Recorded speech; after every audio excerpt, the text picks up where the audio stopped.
شارەکەی سەیاب خاڵی بە یەکگەیشتنی دیجلە و فوراتە.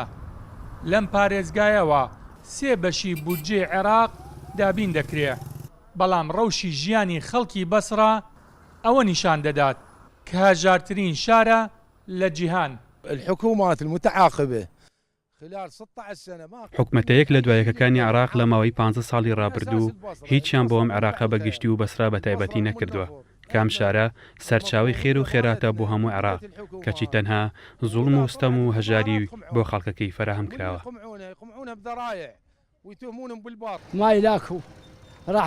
ئاو نییە، ئارامی نییە، سەقامگیری نییە، کەرتی تەندروستی خراپە و کارەبامان نییە، بە تاریکی ڕۆژەکەینەوە، کارکردن بۆ گەنجانمان نییە، ڕوو لە هەر شتێ بکەی لە بەسڕە ئەستەمە.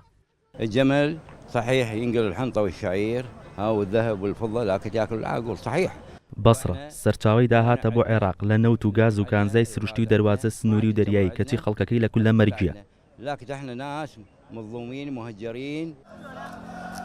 ڕژانە سەر شەقام و سووتاندنی دەستگا حکومی و حزبیەکان کاردانەوەی خەڵک بوو لە بەرامبەر نەهاتنەدەمی حکوومەتی عێراقی بۆ داواکاریەکانیان کە چەند مانگێکە چین و توێژەکانی بەسڕا لە پێش پارێزگای شارەکەیان مان دەگرن و ناڕەزایەتی دەردەبڕن. نەبوونی ئاو و پیسبوونی ژینگە و گرفتی کەمی خزمەتگوزاری شارەوانەکان و کەرتی تەندروستی و کەرتی پەروەردە ناسەقامگیری ئەمنی بەسڕا وای کرد بەسڕاویەکان کاردانەوەی تون بگرنە بەر. بەسڕاویەکان دەڵێن داهاتی عێراق لە خاکەکەی ئێمەوە دەردەچێت، بەڵام برسێتی و نەهامەتی بۆ خەڵکی بەسڕە ماوەتەوە. هۆکارەکەیشی ناکۆکی و ململانێ سیاسیەکانی لایەنەکانی عێراقە. بێستون سەلام، کورسات نیوز، بەسڕە.